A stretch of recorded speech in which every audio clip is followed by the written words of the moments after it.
Розділ 3. Свідчення лицаря Гільбера де Ланоа. 1421 року Велике Литовсько-Руське князівство відвідав посол англійського і французького королів бургундський лицар Гильбер де Ланоа. «Я проехал через Нижнюю Русь и прибыл к князю Витольду, великому князю и государю литовскому, которого я нашел в Кам'янце на Русі». Ми цитували спогади бургундського лицаря за перекладом київського історика Ємельянова, опубліковані 1873 року в Київських університетських ізвєстіях номер 8. У примітці 2 на сторінці 36 історик пояснив таке. Польский переводчик полагает, что это Кременец, потому что ниже Ланоа говорит еще о другом Каменце, находящемся в Подолье, следовательно, о настоящем Каменец-Подольске. Но Брун, який раніше опублікував спогади де Ланоа, дает другое, более вероятное объяснение.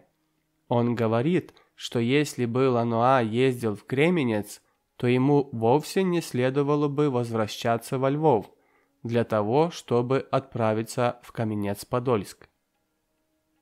Не будемо черговий раз досліджувати це питання. У першій книзі вже пояснювалося, що першим Кам'янцем, де згаданий лицар мав зустріч із князем Вітовтом та обідав у руського князя та княгині, де були руські князі та лицарі, був сучасний Кам'янець на річці Лісна Брестської області, про заснування якого згадує літопис руський у 1288 році. Звичайно, польські хроністи та історики, будучи освіченими людьми, володіли такими простими істинами, що очевидно, але одночасно вони бачили, лицар Гільбер де Ланоа чітко вказав, що зі Львова до Кам'янця він проїхав через Нижню Русь і прибув к князю Вітольду. Тобто Берестейщина, як і Волинь, які вони пізніше окупували та намагалися привласнити за свідченням незалежного європейця, 1421 року належали до корінних земель Русі. Ось чому польські, а пізніше російські історики плутали із визначенням ставки князя Вітовта та великого руського князя Федора Острозького-Галицького. Не забуваймо, великий руський князь і княгиня в присутності багатьох інших руських князів та княгинь теж дали обід бургундському лицарю у своєму палаці. Ось переклад одеського історика Бруна, вперше опублікований 1853 року. «Князь и княгиня русские, из его свиты, Витовта, дали мне также прекрасный обед». За етикетом давніх правлячих родів Європи обіди іноземним послам могли влаштовувати тільки володарі держав та їх піддані васали, колишні правлячі родини незалежних народів держав. Усе. Такою родиною руських князів у Великому Литовсько-Руському князівстві був рід князів Острозьких Галицьких, а главою роду 1421 року був князь Федір. Тобто 1421 року бенкет, обід, послу двох королів, про який іде мова в Гільбера де Ланоа, влаштував руський князь Федір Данилович Острозький, Галицький. Зазначимо, серед руських князів-лицарів Гільбер де Ланоа особливо виділив Гедігольда. Послухаємо. «Я также получил от его, русского князя, рыцарей, другие дары, как-то наголовники и рукавицы, подбитые конницами и татарские ножи, особенно от Гедігольда, начальника Плюйського в Подолії. За нашими дослідженнями, Гільбер де Лануа називав Гедігольдом сина князя Федора, Василя Красного. А оскільки бургундський лицар у своїх спогадах ніде не пояснював, хто такий Гедігольд, чи польські та російські історики свідомо приховали ті пояснення від нас, маємо право вважати, що та людина була відома тогочасній європейській еліті. За нашими підрахунками, Василеві Красному в 1421 році могло бути 29-30 літ. Тому є всі підстави думати, що він до призначення на посаду генерального старости Подільської землі 1411 року перебував у Європі. Скоріше на навчанні в Карловому Праському університеті, де, напевно, навчався і його старший брат Федір Федорович, який пізніше воював на боці гуситів і залишився в Чехії. До речі, про зв'язок гуситів із українськими князями Русі є згадка і у Гільбера де Лануа. Дуже цікаві подальші свідчення цього бургундського лицаря. Слухаємо. «Из Каменца я возвратился в Лемберг, до которого 50 миль. Из Лемберга же через Горную Россию, отакі переклади тексту, отправился я в Подолию, в другой Каменец, который имеет чудесное местоположение и принадлежит сказанному герцогу. Там я застал рыцаря, Гедигольда, который меня много угощал, милостиво одарил, давал свои припасы и хорошие обеды». Звернімо увагу, за Гільбером де Лануа князь Гедігольд дарував йому на бенкеті у руського князя найкращі дарунки, хоча за давнім етикетом такого не мав права робити жоден із підлеглих того руського князя. Але таке міг собі дозволити син руського князя. Отож така, здавалося б, дрібна деталь чітко пояснює, ким був лицар Гедігольд. І наостанок, поки посол двох королів добирався із Кам'янця на річці Лісна до Кам'янця на річці Смотрич, син руського князя Гедігольд уже був там. Та найцікавіше ми бачимо далі. «Я прибыл в укрепленный портовый город на упомянутом Большом море по имени Монкастро или Белгород, где живут генуэзцы, валахи и армяне. Во время моего пребывания сюда прибыл на один из берегов реки вышеупомянутый Гедигольд, правитель Подолии, с целью основать здесь совершенно новый замок, который и был сделан менее чем в месяц, в пустынном месте, не имеющем ни дерева, ни камня. Но упомянутый правитель, Гедигольд, привел с собою 12 тысяч человек и 4 тысячи повозок, нагружених камнем і деревом».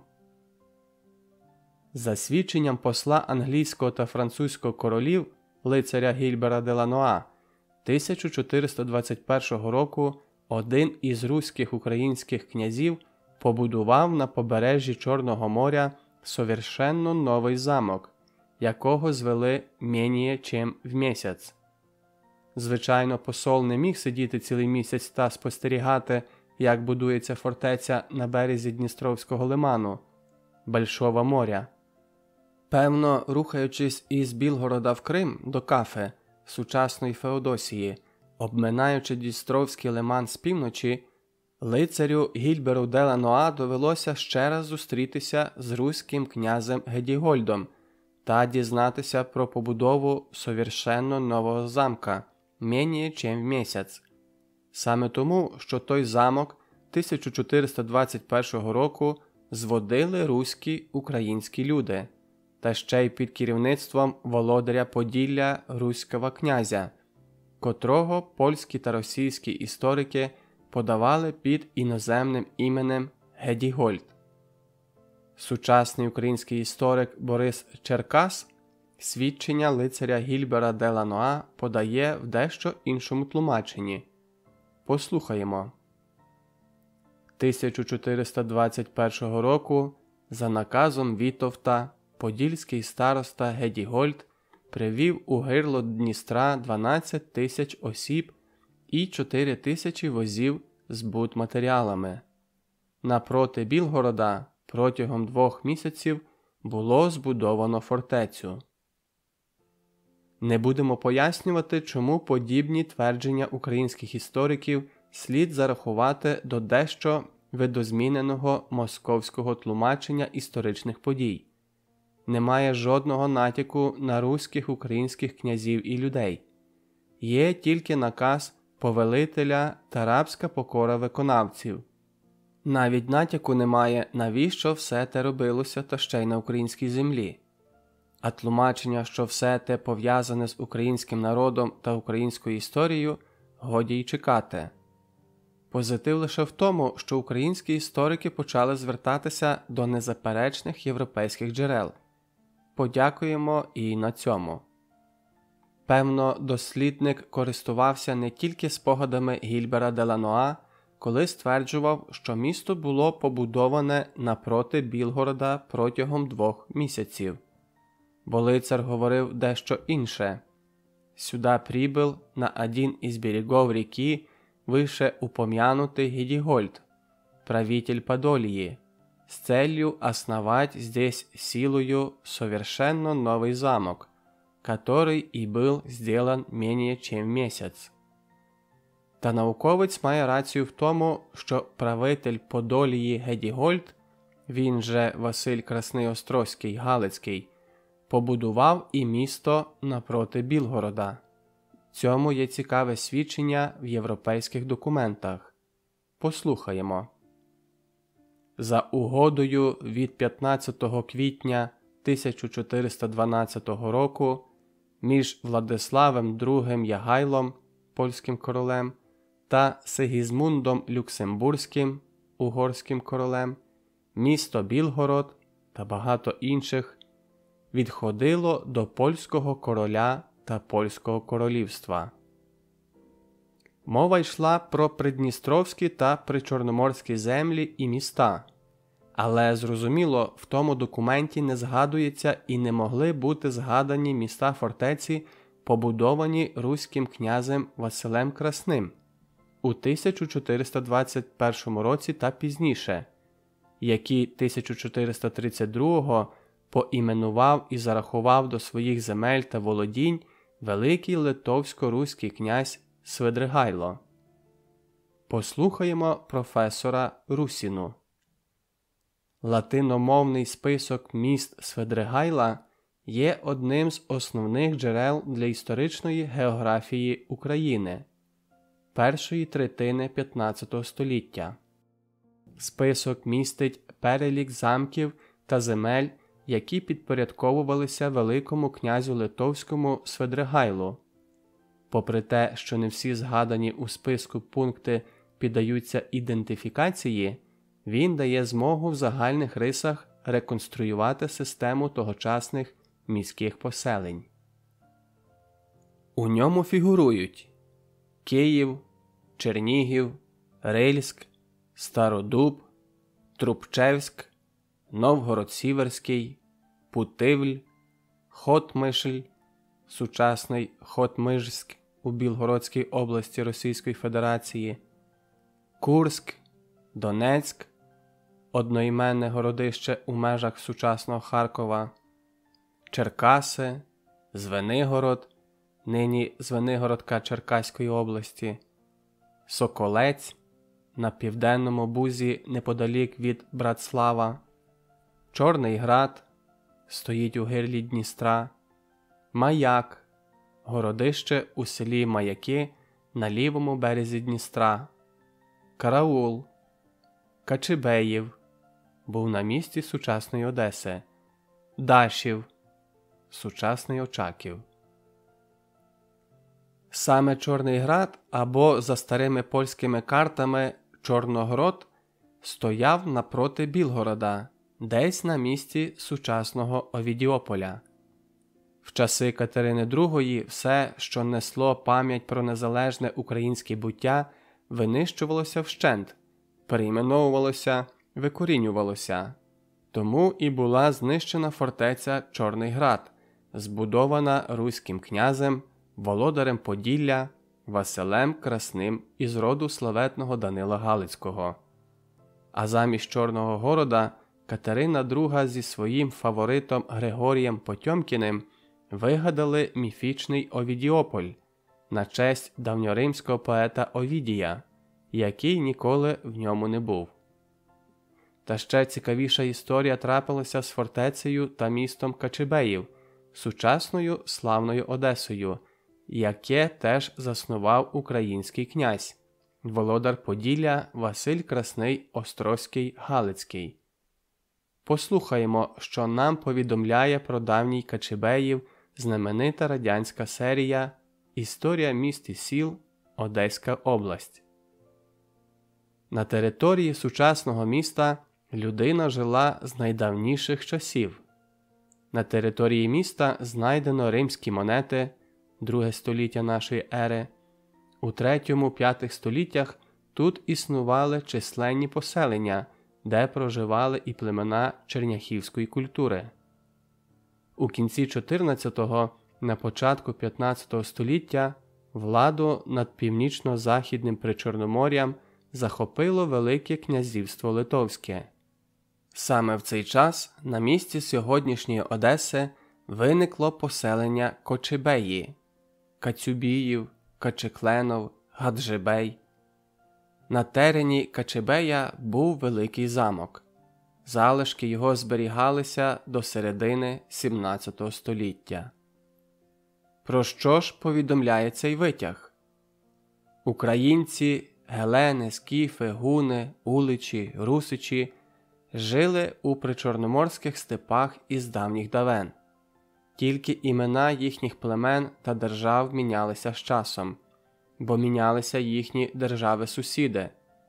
Згадка ж про черняхівську культуру на теренах сучасної Одеси свідчить про те, що в 3-5 століттях нашої ери на тій землі проживали слов'янські племена. Послухаємо професора Петрова. Правдивим творцем періодизації археологічних культ середнього Подніпров'я був Хвойка. Спираючись на матеріали розкопок, Хвойка при типологічному визначенні окремих культур ішов від пам'ятника до культури. Це забезпечило конкретність визначень, чіткість поділу культур за історичними періодами в їх послідовній зміні. Зарубинецька культура – це 2 століття до нашої ери, 2 століття нашої ери. Черняхівська – 2-5 століття нашої ери. Після Черняхівська – 5-8 століття нашої ери. Київська Русь. Слухаємо професора далі. Культура черняхівського типу не становить винятку для якої-небудь одної місцевості України. Вона такою ж мірою властива для середнього Наддніпров'я, як і для Нижнього Дніпра, для правобережжя, як і для лівобережжя. Адже, як сказано, на окремі точки з культурою черняхівського типу ми натрапляємо на відстані, що не перевищує 3-5 кілометрів. І, зрештою, матеріал підсумовує професор Іван Іванович Заєць. На території України і в найближчому довкіллі, в науковій літературі воно названо римським, існувало більш як 10 таких етнокультурних утворень. Для нашої теми, зокрема, найбільш важливими є Зарубинецька, Волиноподільська, Черняхівська, Київська та етулійська культури, які безпосередньо стосуються слов'ян. Як бачимо, справді у 3-5 століттях на теренах сучасного міста Одеси мешкали предки українців – слов'яни, носії черняхівської культури. Хоча, як стверджують історики, у IV-V століттях на тих землях існувала потужна гунська держава, яка, по суті, зруйнувала давній Рим. Здавалось, одне виключає інше. Гунів ніколи не поєднували зі слов'янами, а досліджувати це питання Москва категорично забороняла. Так нищилась наша історична тяглість на українській землі. Уже в незалежній Україні це питання дослідив і розв'язав великий українець із Харкова професор Анатолій Миколайович Кіндратенко. Звернімося до його праці «Європейські гуни. Предки українців». Ось що пояснює науковець. В історичній літературі є два описи способу життя гунів – Амміана та Пріска. Вони прямо протилежні за змістом. В Амміана – це опис справжніх кочовиків, у Пріска – осілого землеробського народу. Кому ми повинні більше вірити – першому чи другому? До того ж, в опис життя кочовиків Амміан вкрапив елементи, належні народу осілому. Виходячи з того, що він тих гунів ніколи не бачив, а Пріск кілька тижнів знаходився в їхньому середовищі і побував навіть у столиці, вірити треба останньому. Але офіційні дослідники, описуючи побут гунів, ігнорують саме Пріска і користуються матеріалом Амміана. А далі харківський професор, проаналізувавши особисті свідчення секретаря візантійського посольства до гунського царя Атіли Гатила, вказав, що кожен компонент його дослідження є суто українським. Дослідив він ось такі незаперечні фактори гунського народу. Мова гунів, гунські українські імена оточення царя Гатила, походження загальних гунських слів, страва, вар, мед, кам, побут та звичаї гунів, одяг, поселення, житло, продукти харчування, транспорт, торгівля, прийом гостей, князівський бенкет, звичаї, поховання Гатила, методи ведення війни, Каталаунська битва, озброєння тощо. Абсолютно все вище назване було давньоукраїнським. Відсилаю всіх охочих переконатись у цьому до праць Анатолія Миколайовича Кіндратенка. Наприкінці зазначу, вивчивши всі існуючі на сьогоднішній день давні джерела, професор зробив досить багато цікавих висновків. Наведемо з них такі. Перший.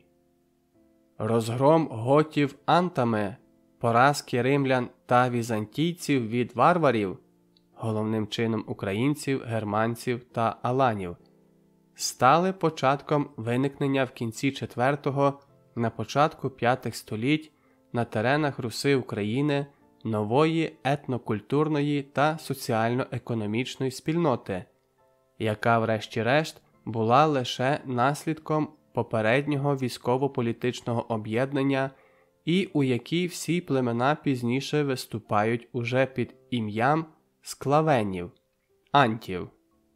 Римлянам вона відома як імперія гунів, а арабам – як потужна держава Валінану. Друге. Що ж стосується українських професійних істориків, то їм не треба бути адвокатами московського імперіалізму, щоб не виглядати хуторянськими невігласами і щоб із них не сміявся увесь світ. Зазначимо, шановний професор, доктор фізико-математичних наук Анатолій Миколайович Кіндратенко не є професійним істориком. Він змушений був взятися за вирішення історичних питань нашого народу позаяк бачив хуторянську безпорадність своїх колег, фахових істориків. От так ми пов'язали давно розірвані факти української історії. Звичайно, праця «Історія міст і сіл Української РСР» писалася під пильним наглядом московських зверхників, тому в ній не могло бути і згадки про заснування сучасного міста Одеси українським князем Василем Красним, що зрозуміло. Дуже цікавою у праці є згадка про великий замок на терені Кочубея та про те, що залишки його зберігалися до середини XVIII століття. Хоча московити і в цьому реченні збрехали, бо слід було написати правду. Залишки його зберігалися до приходу в Кочубей московитів в кінці XVIII століття. Тільки у 1791 році за Яським миром Хаджибей вошел в состав Росії. І тільки в 1795-му Хаджибей переименован в Одесу. Звертаю увагу шановних читачів, що місто і фортеця Качебіїв, засноване 1421 року українським князем Василем Красним Галицьким Острозьким, стояло під своїм іменем 374 роки – 1421-1795. Катерина II люто ненавиділа запорізьких козаків і взагалі українців, тому всі поселення, засновані князем Василем Красним 1421 року і раніше, звеліла зруйнувати вщент. Чого не робили навіть турки, які володіли цим краєм із 1481 до 1791. Саме тому Історія міст і сіл Української РСР, Одеська область, згадала, що залишки замку зберігалися до середини XVIII століття, хоча ті залишки існували до 1795 року, але то вже інші питання.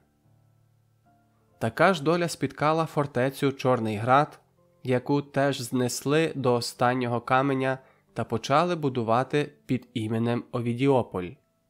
Звертаю увагу, то були давні українські міста, які тільки перейменовували. Не пощастило фортецям Караул та Маяк. Їх після руйнування не відбудували. А от селище Балабки і руйнувати не стали. Село було побудоване на степовій прісноводній річці Балабка для забезпечення міст і фортець якісною прісною водою та продовольчими матеріалами.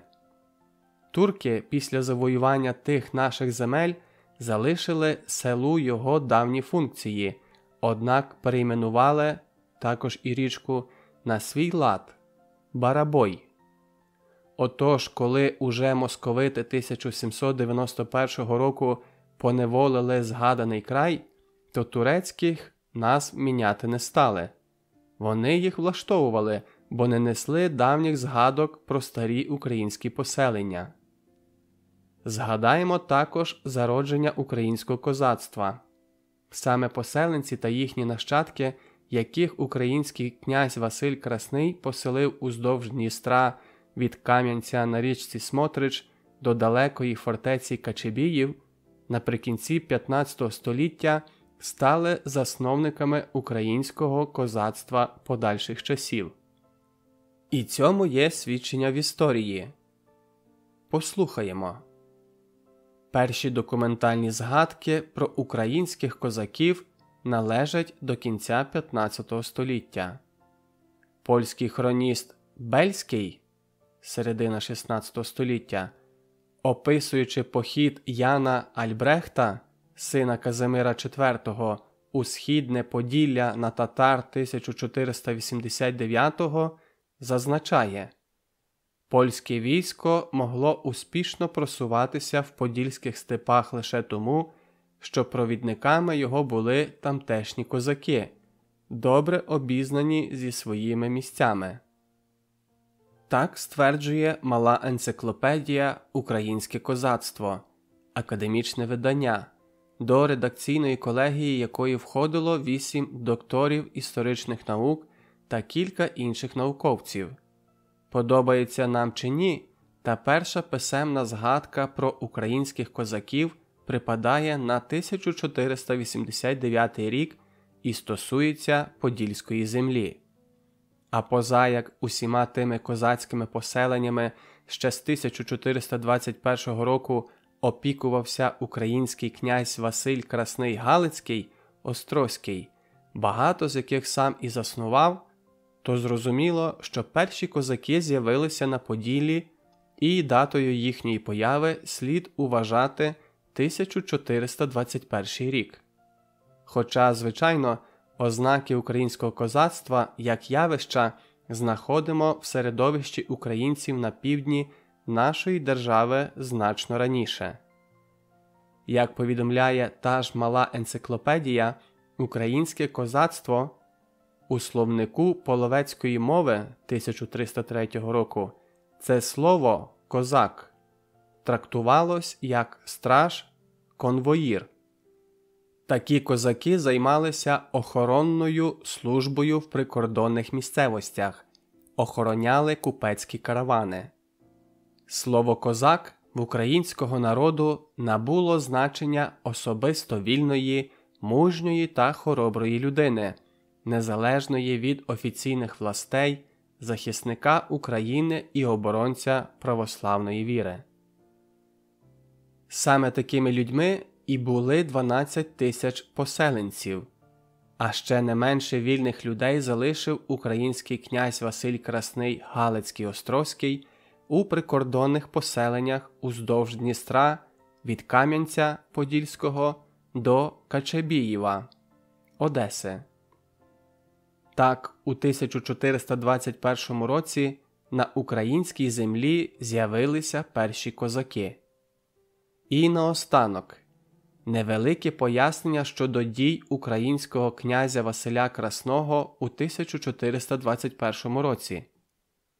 Під тиском папського престолу на прохання візантійського імператора Мануїла II англійський король Генріх V погодився після Константського собору 1414-18 років очолити хрестовий похід католицької Європи проти Османської імперії, яка на той рік, 1421, переживала тяжку смуту після смерті султана Магомета І. Візантійський імператор 1402 року особисто відвідав Англію, і не тільки, де зустрічався з королем Генріхом IV і просив допомоги проти османів. Взамін пообіцяв об'єднання обох гілок християнських церков, що і було підтверджено 1418 року на Константському соборі. Місія бургундського лицаря 1421 року полягала в узгодженні остаточних деталей операції та встановленні першочергових завдань для кожного володаря держави. Тому Гільбер де Лануа, маючи листи англійського та французького королів до всіх монархів Європи, відвідав усіх князів так званих курфюрст Германської імперії, яких він разом із єпископствами налічив аж 16, а також Тевтонський орден, Польське королівство, Велике Литовсько-Руське князівство, Русь Україну, Валахію та Візантійську імперію. Руські князі після Константського собору 1418 року мали певні зобов'язання перед європейськими союзниками. А позаяк Османська імперія на той час вийшла на річку Дунай та західне узбережжя Чорного моря, розгромивши болгарські царства Терновське 1393 та Віденське 1396, то зрозуміло, що і Вітовт, і Федір, як великі князі союзних народів, були зобов'язані знати, що відбувалося на південному кордоні їхньої держави та їхньої землі. Ось чому ми бачимо передислокацію великої кількості руських українських людей та побудову фортець і села Балабки на землях Причорномор'я. Бургундський лицар у 1421 році вів мову про 12 тисяч будівельників, отож чоловіків, не будемо нічого вигадувати. Ось звичайний підрахунок на здоровий глузд переселенців князя Василя Красного Галицького. Тримати військових людей на прикордонні треба було цілий рік, і, звичайно, вони мусили бути фахівцями – розвідниками, митниками, воїнами, господарниками, скотарями, селянами, торгівцями тощо. Люди обживалися на новому місці, заводили сім'ї. Тобто за рік-два у тому Причорномор'ї мешкало не менше 30-40 тисяч осіб. А оскільки столицею Подільського князівства, де мешкав особисто князь Василь Красний Острозький Галицький, був Кам'янець на річці Смотрич, і мова йшла про майбутні воєнні дії, то зрозуміло, що існував постійний зв'язок між фортецями Причорномор'я та ставкою українського князя – Кам'янцем-Подільським. Отож, між Кам'янцем на річці Смотрич та фортецями Караулом і Качебієм Причорномор'я були відновлені давні лівобережні поселення русичів та побудовані нові. Ось їх можливий умовний ряд в сучасному переліку: Кам'янець, Ушиця Стара, Рудківці, Могилів-Подільський, Ямпіль, Каменка, Рибниця, Дубосари, Тираспіль, Дністровські Маяки, Овідіополь, Одеса. А між ними десятки сторожових веж, які підтримували видимий зв'язок. Ось про що свідчать давні спогади бургундського лицаря Гільбера де Лануа за 1421 рік. Звичайно, хуторянськими невігласами ці факти до уваги не беруться. Але то вже інша річ, про що зараз не йдеться. Отож, підсумуємо. Руський український князь Василь Красний Галицький Острозький належав до кращих державців України. Проживав у 1390-1462 роках.